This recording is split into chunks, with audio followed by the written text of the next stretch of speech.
Всем привет, уважаемые друзья!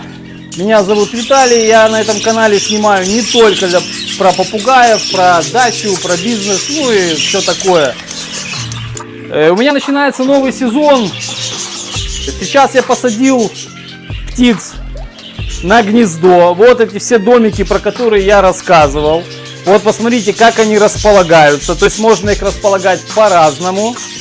Вот птицы это примерно годовалые. Вот эти два вольера, они соединены. Это годовалые, может, год и 2 месяца, год и 3 месяца, где-то вот так вот. Я растил для того, чтобы их молоденькими уже посадить. И на года 2-3 мне достаточно будет. Там просто буду отсаживать других, уже ихнее потомство. Я в прошлых видео рассказывал, как паровать лучше всего птиц. Вот, смотрите. Я сюда посадил ровно 22 самца и ровно 22 самки. Это для того, чтобы птицы попаровались нормально. Самок должно быть в вольере ровное количество с самцами, либо меньше. Ни в коем случае их не должно быть больше. Если их будет больше, все самки разберут по самцам, а останется 1-2 самки, может 3, если их там больше. Им сложно будет выводить птенцов, у них не будет пары, они будут злые, они будут летать, драться, разорять гнезда, ну в этом плане. Поэтому всегда в вольеры сажаем ровное количество пар, то есть, ну, в данном случае у меня тут 22 пары примерно, ну может 23, я точно не помню, где-то так, где-то записано. Вот, поэтому это их птицы первый сезон. Первый сезон, вот домики я расположил, они уже их делят. Видите, на прилетке уже сидят уже самки, сидят уже самцы, они уже поделили, такие более наглые птицы, они заняли верхние ряды, которые такие, с характером, дерутся хорошо, а более спокойно они могут и внизу занять. Вот в этом вольере у меня уже 2 или 3 года парам, здесь примерно еще 10 пар. Ну, тоже там самцов больше, чем самок. Должно быть обязательно. Многие говорят, что дерутся птицы в вольерах при размножении. Конечно, будут драться, если вы посадили самок больше, там, чем самцов. Они и будут драться. Если самцов больше, там драк никаких не будет. Так, немножко подерутся и успокоятся. Через месяца 1,5-2 уже будет молодежь. Сколько они тут выведут, я не знаю, пар 30-35 здесь. Вот, все, что плохо выведется, то есть если птицы плохо спаровались, ну там всякое бывает. У кого-то пустые яйца будут, у кого кто-то там 2-3 птенца выведет, кто-то вообще нанесет яиц и вообще ничего не выведет. То у меня есть замена, то есть у меня еще есть штук 20 самок, таких тоже годовалых, у меня просто не хватило самцов. Для того, чтобы посадить их еще сюда. Самцов просто нигде не могу найти самцов. Вот катастрофа и пипец. Я их чуть что заменю. То есть, если что-то, какой-то брак, я найду ту самку, выкину в вольер, запущу другую самку. Там тот самец, который останется сам, он потом спаруется с ней, и они по следующему кругу попробуют вывести другое. Ну, другое потомство. Ну, в этот период их надо хорошо кормить. Пророщенка, ну знаете, что такое, да, пророщенное зерно замачивается, отжимается, там на подоконнике я обычно ставлю себя в Бресте на подоконник, там прорастают ростки такие зеленые, вот там все витамины, и в общем пророщенку надо давать каждый день, но у меня не получается каждый день, в летний период 2 раза в неделю, но я им пророщенки очень много даю, то есть примерно 1-2 килограмма на каждый вольер, вот, поэтому она еще остается минимум, они едят ее 2 дня, в любом случае на 2 дня остается. Вот, гречку надо давать вареную, рис, в общем, побольше витаминов. И главное давать вот такая штуковина у меня есть, это для курей, это пробиотики для яйценосных пород птиц, ну, я даю и попугаям, вот. Никогда у моих попугаев не было поноса. Вообще никогда. То есть, если вы будете давать вот эту вот ерунду, вот, 100% натуральный продукт, поноса никогда не будет. Они будут прекрасно себя чувствовать. Вообще, просто офигительно. А птенцов будет кормить отлично, и выживаемость у птенцов увеличится. То есть, ну, бывает, что там один птенец сдохнет, там второй птенец маленький, кто-то задушит их. Вот, я когда-то раньше не использовал эти пробиотики. Птенцы иногда дохли, по какой причине неизвестно. Вот, возможно, корма, ну, я не знаю, может, генетика, кто его знает. В общем, с тех пор, как я начал давать уже много лет вот эти пробиотики, выжимаемость птенцов практически 100%. Если вы будете использовать вот такие вот поилки закрытого типа, где вода не портится, она просто не портится, она постоянно свежая, подливать туда витамины, пить каких вот такими пробиотиками. Ну, это не химия, это нормально, это используют для курей. Вот, улучшает пищеварение, снижает диарею, выводит токсины. То есть вот это самая классная вещь. Она, кстати, производится в России. Я ее в России на Озоне покупаю всегда. Уже много лет я это вот покупаю. И никаких проблем. То есть про понос вообще я забыл навсегда. То есть если у вас нет такого, давайте покупайте. Это классная вещь, кстати. Смешивается она с едой. То есть наварили гречки, риса, там чечевицы. Кстати, чечевицу тоже надо давать. Может быть, кто-то не знает, но в чечевице самое много белка.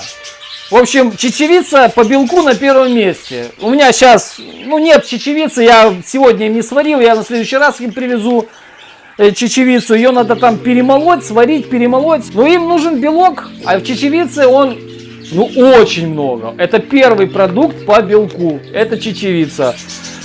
Поэтому чечевица, рис, потом берем гречку, и еще можете кучу овсянку можете взять, все это можно сварить, потом это все хорошо, оно не должно быть в виде каши, оно должно быть такое сухое, в сухом виде. Ни в коем случае нельзя оставлять это на следующий день. Вообще в идеале им надо кормить это каждый день, но сами понимаете, я живу далеко, я не буду каждый день ездить, поэтому я их немножко держу на сухпайке. То есть там 2 дня они едят у меня такой корм, а 2 дня не едят или 3 дня не едят. Ну, как-то перебиваемся вот так. Если бы я рядышком жил, то, естественно, все это мы бы кормили бы каждый день.